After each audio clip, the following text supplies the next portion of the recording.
नमस्कार मंडळी. कळंबा यात्रेनिमित्त आपण आमचा कळंबा हा विशेष कार्यक्रम सुरू केला आहे. या कार्यक्रमाच्या अंतर्गत आज आपण ज्यांनी शून्यातून विश्व निर्माण केलं असं व्यक्तिमत्व म्हणजे कळंबा गावातील एक सामाजिक कार्यकर्ते म्हणले तर चालेल. तसेच ज्यांच्या धडाडीमुळं ही यात्रा आता संपन्न होत आहे किंवा यात्रेची सुरुवात झाली असं व्यक्तिमत्व म्हणजे शशिकांत तिवले साहेब यांची आपण विशेष मुलाखत घेत आहोत. नमस्कार साहेब. नमस्कार. साहेब, आपण गव्हर्नमेंट बँकेचे तुम्ही चेअरमन पद भूषवलेलं आहे. तर यासाठी शासकीय कर्मचारी असणं क्रमप्राप्त असतं. तर बरोबर. तुम्ही शासकीय सेवेत रुजू कसे झालात? अगदी चांगला प्रश्न केला. मी 24/10/1986 साली माझे गुरु महादेव खानविलकर यांनी मला त्या ठिकाणी अगदी इझिली मला नोकरी लावली. महादेव खानविलकर आणि काटेसाहेब आमचे जे डेप्युटी इंजिनियर होते त्यांना जाऊन भेटलो आम्ही आणि मला त्यांनी सांगितलं की तू आजपासून कामावर जा. तो दिवस म्हणजे 24/10/86. तर त्यावेळी मी सर्व्हिसला लागलो. महाराष्ट्र जीवन प्राधिकरण गांधीनगरला सुरुवात झाली. तिथून मग पुढं खूप कष्ट केलं गांधीनगरमध्ये. त्या ठिकाणी 4-4.5 वर्ष खूप कष्ट करून त्यानंतर 1-2 वर्ष हळदे साहेब आमचे डेप्युटी इंजिनियर होते, त्यांनी मला चंबुकडीला आणलं. त्या ठिकाणी 2 वर्ष पाणी सोडलं. त्यानंतर मी मीटर म्हणून काम करायला लागलो. त्यातनं मग हळूहळू राजकीयकडे वळलं. कसं की इथं आमच्या गावचे मित्र माझे कैलासवासी वसंत मिरजे हे आणि महादेव खानविलकर, तानाजी पाटील असेल, अण्णा बराल असेल किंवा माझी सगळीच अशी मित्रमंडळी जी आहेत ही सगळी यांनी एक दिवस इथं लोहारांच्या त्या इथं आम्ही बसत होतो आणि त्यावेळी त्यांनी वसंतराव म्हणलेत की तुम्ही इलेक्शनला उभं राहायचं. मला काय माहित नव्हतं कुठली पतसंस्था वगैरे काय, पण त्यांनी सांगितलं उभं राहायचं. मग ते आमची लोक सगळे मिळून त्या शहा म्हणून त्यांनी पॅनल केलं होतं. त्यांना भेटायला गेले तर त्यांना सांगितलं की आमचं शशिकांत तिवले आमच्या कळंब्यातला आहे आणि त्याला तुम्ही पॅनलमध्ये घ्यायला पाहिजे. त्यावेळी त्यांनी सांगितलं की त्याला कोण ओळखते, तू नवीन पोरगा आहे आणि त्याला कोण ओळखत नाही आणि घेणार नाही म्हणले. मग वसंतराव त्या दिवशी सांगितलं की तुम्हाला मी त्यांची चांगली ओळख करून देतो आणि मग आम्ही फिरायला चालू केलं. मग फिरत असताना पी.डी. पाटील आणि बेंद्रेबाई किंवा कार्यकर रमाकांत सोळके असा एक ग्रुप होता. क्षणिक तावडे वगैरे ह्यांनी एक पॅनल तयार केलं. त्या पॅनलमध्ये यांनी मला बोलवून घेतलं आणि माझं पॅनलमध्ये नाव निश्चित केलं. त्यावेळी पी.डी. पाटलांचं सोळक्यांचं पॅनल असं नाव होतं. पण ज्यावेळी आम्ही फिरायला लागलो त्यावेळी सगळीकडे माझं तिवले पॅनल म्हणून नाव डिक्लेअर झालं आणि मग त्यावेळी मी हायेस्ट मतानं सगळ्यात 1 नंबर निवडून आलो. माझं पॅनल निवडून आलं. ते झाल्यानंतर मी इथं आपल्या महालक्ष्मी हॉल म्हणजे आता जे अशोक शिंदे हॉल आहे त्या हॉलला मी एक संपूर्ण गावासाठी किंवा सभासदांना सगळ्यांना जेवण घातलं होतं पाणी पुरवठ्याचे. त्या जेवणामध्ये तिथं आमचे चुलत भाऊ रामभाऊ तिवले म्हणून आहेत. त्यांनी मला सांगितलं की बँकेचे अध्यक्ष माने साहेब म्हणून आहेत, त्यांना मी बोलवू का? तर बोलावं म्हणलं. माने साहेबांना बोलल्यानंतर त्यांनी जो माहोल बघितला आणि मग त्यांनी आमच्या पतसंस्थेमध्ये संचालकांना सगळ्यांना विचारलं तुमच्यातली मला एक शीट द्या. त्यावेळी आमच्या आता मी सांगितलं तुम्हाला की रमाकांत सोळके वगैरे जी कार्यकर ही सगळी मंडळी होती. या मंडळींनी डायरेक्ट कुठलेही विचार न करता माझं नाव सुचवलं. तसंच त्यांनी परत संघटनेला विचारलं की तुमच्यात एक व्यक्ती द्या. त्या संघटनेच्या लोकांनी पण माझं नाव सुचवलं आणि मग मी त्या मानेसाहेबांच्या पॅनलमध्ये माझी उमेदवारी फिक्स झाली. त्यावेळी सुद्धा मी पहिल्यांदाच असून जवळजवळ 20,000 सभासद होते. त्यामध्ये सगळ्या ह्याच्यामध्ये त्या पॅनलमध्ये 1900 बोर्ड होतं. त्यामध्ये मी 5 नंबरला पहिल्यांदा निवडून आलो. ते कैलासवासी माने साहेबांनी घेतल्यामुळं त्यांचे या ठिकाणी अशा पद्धतीने मी या बँकेमध्ये माझा प्रवेश झाला. तुम्ही गव्हर्नमेंट सर्वंट बँकेचे जवळजवळ 4 वेळा चेअरमन पद भूषवलेलं आहे. या काळात विशेष असे कार्य काय केले तुम्ही? मी त्यानंतर मी आता गेली 30 वर्ष बँकेमध्ये संचालक आहे आणि 30 वर्षामध्ये मला आमच्या 15 साहेब असतील, एम एस साहेब असतील किंवा आमचे सगळे मित्रमंडळ संचालक होते आणि मला 4 वेळा चेअरमन केलं. मग त्या एका चेअरमन पिरियडमध्ये मागच्याच 6-7 वर्षापूर्वी मी 6 शाखा मंजूर करून आणल्या बँकेच्या.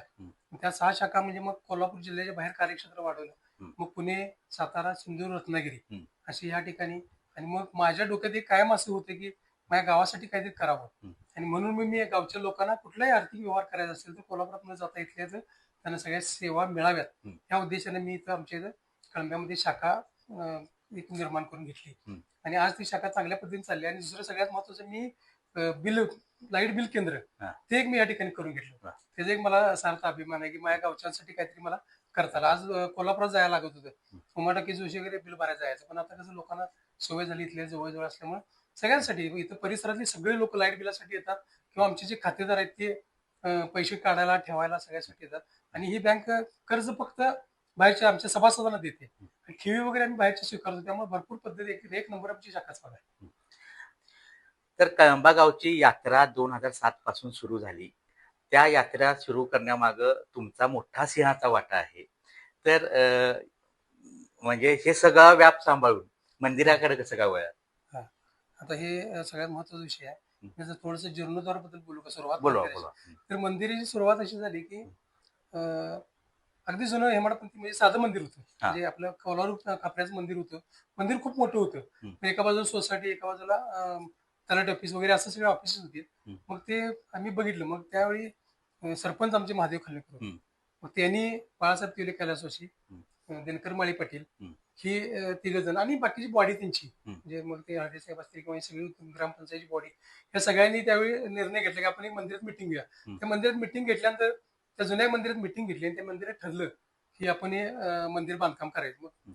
बाळासाहेब तिवले काय म्हणले की फक्त आपण हे आतला जो गाभारा आहे हं. तेवढाच वरती घेऊया हं. आणि बाकीचं आहे असं असू दे, हं. असं ठरलं. हं. त्यावेळी मग वर्गणीला सुरुवात झाली. मग आम्ही त्यावेळी लगेच मी आणि बाळासाहेब खडके हं. आम्ही दोघांनी पहिल्या त्या दिवशी, हं. म्हणजे मंदिर बांधायच्या अगोदर 4-5 वर्ष आम्ही अगोदर आमच्या दोघांच्या पहिल्या पावत्या केल्या. हं. म्हटलं पहिले पैसे जमा करूया आणि मग पुढे बोलूया. मग ते हं. सगळ्यांनी वर्गणी जमा वगैरे केली. मग ते सुरू झालं. हं. महादेव खानवेकरांचा मोठा सहभाग काय, हं. तर महादेव खानवेकर मग त्यात काय झालं परत, हं. हे चालू असताना कॉन्ट्रॅक्टर उडकले. हां. कॉन्ट्रॅक्टर उडकत असताना मग कॉन्ट्रॅक्टर काय काय लोकांनी त्याचे दर सांगितले. दर सांगितल्यानंतर मग ते जास्त झाले. हं. मग ते एकदम अचानक बाळासाहेब तिवले म्हणले की खानविलकरांनी संभाजी पवारला बोलवा. संभाजी पवार बोलले तुम्ही काम करायचं म्हणून सांगितलं. हं. तर तो जाऊन विश्वासला भेटला आणि मग दोघांनी ठरवलं ठीक आहे आम्ही करतो म्हटलं. येऊन बघितलं आणि विश्वास खानविलकरांनी हिने काय ठरवलं की मंदिर काढायचं संपूर्ण कडे, हं. बांधकाम करायचं सगळं कडे. मग ते फक्त सगळं गाभारा नाही. गाभारा नाही तर सगळं सगळं पड्या. मग ते हं. सगळं मंदिर पाडलं, हं. सगळं काढलं. त्यात सगळ्यात महत्वाचा विषय ह्या दोघांचा संभाजी बोर्डेकर आणि विश्वास खानविलकर आणि संभाजी बोर्डेकर विना मोबदला एवढी मोठी इमारत आहे. हो. किती बिल झालं असतं हो. विचार करण्यापलीकडचं आहे. पण यांनी 1 रुपया न घेता हं. ते मंदिराचं कामकाज केलं. हं. दुसरं असं की मग निधी कसा उपलब्ध झाला. हं. त्यामध्ये मग कैलासवासी प्रकाश साळुंखे हं. त्यांनी पण खूप मोठी अशी देणगी या ठिकाणी हं. दिली.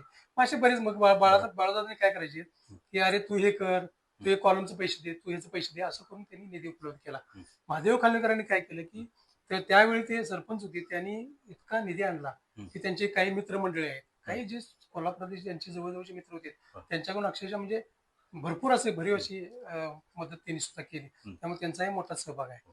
आणि मग असं करत करत 2007ला आम्ही ते मध्येच मग बंद पडलं. शिखर बांधकाम थांबलं. बंद पडल्यानंतर मग विश्वास खानविलकर आम्हाला म्हणला आपण जर बसूया. मग आम्ही पाडव्या दिवशी विश्वास खानविलकर, मी, तानाजी पाटील असेल, संभा बोर्डेकर आणि प्रकाश साळुंखेला बोलवून घेतलं. हं. आम्ही सगळे बसलो आणि मग त्या दिवशी ठरवलं की आता हे पूर्ण करायचं. मग ते हे आपले सगळं पूर्ण करत आणलं.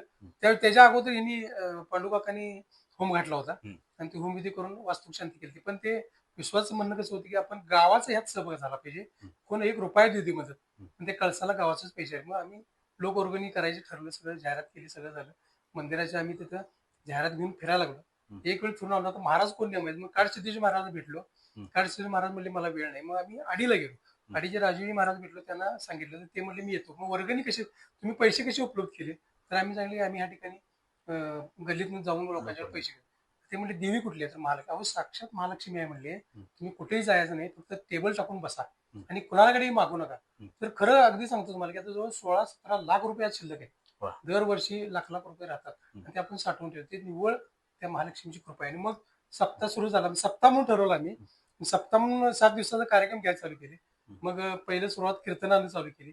कीर्तन, प्रवचन, व्याख्यानं असतील किंवा मग भजनं वगैरे असं करत करत ते सुरू झालं. मग महाप्रसाद त्या दिवशी 7लाच कळस रोवून झाले, 7ला जे सुरू झाला तो आज अगर कंटिन्यू सुरू आहे. वा.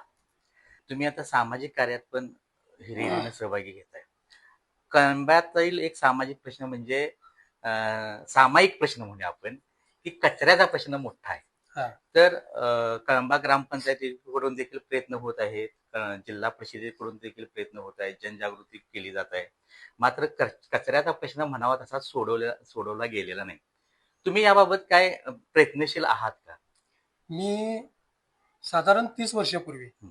मी मीटर रिडिंग काम करत होतो. हं. महावीर जागृती नगर. हं. त्या महावीर नगरमध्ये मी भागात फिरत असताना मला त्या ठिकाणी घंटागाडी दिसली. हं. म्हणजे त्या लोकांनी, त्या महावीर नगरातल्या लोकांनी स्वतः वर्गणी काढून एक कर्मचारी ठेवून घंटागाडी फिरवत होते. हं. मला सारखं ते डोक्यात दिसायचं की ही घंटागाडी आपण आपल्या गावासाठी चालू केली तर. हं. असा विचार करून करून मी शेवटी एक निर्णय घेतला आणि मी स्वतः घंटागाडी घेतली, तयार केली. हं. आणि तयार करून गया महाराजांचं मी भक्त असल्यामुळं हं. महाराजांचा प्रकट दिन होता हं. आणि त्या प्रकट दिना दिवशी मी त्या ह्याच्यामध्ये आमदार तत्कालीन आमदार संपत बापू होते, हं. नुकतेच आमदार झाले होते. बापूंना मी बोलवून घेतलं आणि बापूंच्या हस्ते मी ग्रामपंचायतीला गाडी प्रदान केली. ती गाडी प्रदान केल्यानंतर ती गाडी जाऊन पंचायतीच्या दारात 6 महिने थांबली. हं. 6 महिने थांबल्यानंतर मग आता मला काय कळलं ना की गाडी का चालू. मी जाऊन वारंवार भेटलो, त्यांना पण काय चालू केले माणूस नाही, म्हणून ते थांबवलं. शेवटी मी एक आमच्या मतदारसंघातला एक मुलगा तयार केला. त्याला म्हटलं तुला मी पैसे देतो, पण घंटा गाडी चालू करायची. एक दिवस आड एक दिली, असं कसं करता येईल तसं करूया म्हटलं. मग ते ठीक आहे म्हटलं. मग मी आमच्या कळंबा गर्ल हायस्कूलच्या आमच्या सावंत मॅडम आहेत, त्यांना जाऊन भेटलो. म्हटलं मी मुलींना एक प्रबोधन एक तासभर लेक्चर द्यायचं आहे, द्या म्हटलं. मग त्यांचा आमचा कार्यक्रम ठरला. मी ते अशोक भुटे कवी होते, त्यांना बोलवून घेतलं. त्यांनी व्याख्यान दिलं आणि मग मी मुलींना सांगितलं की उद्यापासून आपण घंटागाडी चालू करतोय आणि तुम्ही प्रत्येक घराघरात जाऊन सांगा की उद्याचा जो कचरा आहे तो आपल्या घरामध्ये कशामध्ये, बुट्टीमध्ये ठेवा, बादलीमध्ये ठेवा, कशातही ठेवा, पण घंटागाडी आली तो घंट्याला द्यायचा. तशा पद्धतीने आम्ही दुसऱ्या दिवशी सकाळी घंटागाडी इथं कळंबागरला स्कूलच्या दारामध्ये सुरू केली. मग त्यावेळी बाकीचे मग ते ग्रामपंचायतीचे सगळे सरपंच किंवा सदस्य आले आणि त्यांनी मग तो माणूस एक दिला आणि ती घंटागाडी सुरू झाली. ते प्रत्येक घराघरातनं कचरा त्या ठिकाणी चालू झाला. मग त्यावेळी मी सुचलेलं. त्यानंतर मग पंचायत समितीकडनं घंटागाड्या आल्या. मग मला वाटते ट्रॅक्टर आला, टेम्पो आला. आज मोठा ट्रॅक्टर फिरतो. म्हणजे सुरुवात सुरुवात झाली. आमच्यापासून झाली.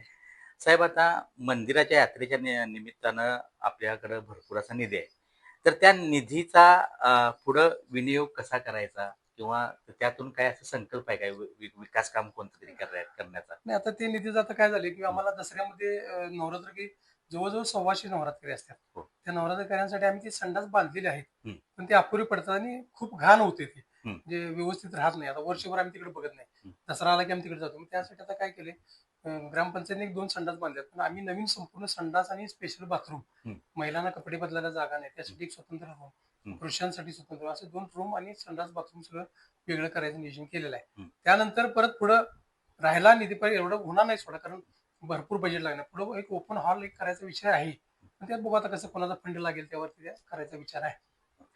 साहेब, आता नवरात्र उत्सव ज्यावेळी चालू झाला त्यावेळी अगदी हातावर मोजण्या इतपत आता ती संख्या होती नवरात्र बसणाऱ्याची.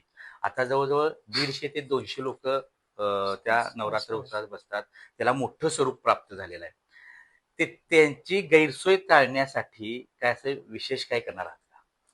नाही, आता काय केलं आपण, 2007 साली महाप्रसाद झाला. हं. त्यावेळी एक तलाठी एक आमच्या इथे आली होती. ते तलाट्यांनी महाप्रसाद बघितला, लोकांची ही बघितली आणि ते मला म्हटले की तुमच्या इथे नवरात्र उत्सव कसा आहे, तर असते म्हणजे आमच्याकडे 100-125 लोक इथे या ठिकाणी बसलेले असतात म्हणल्या.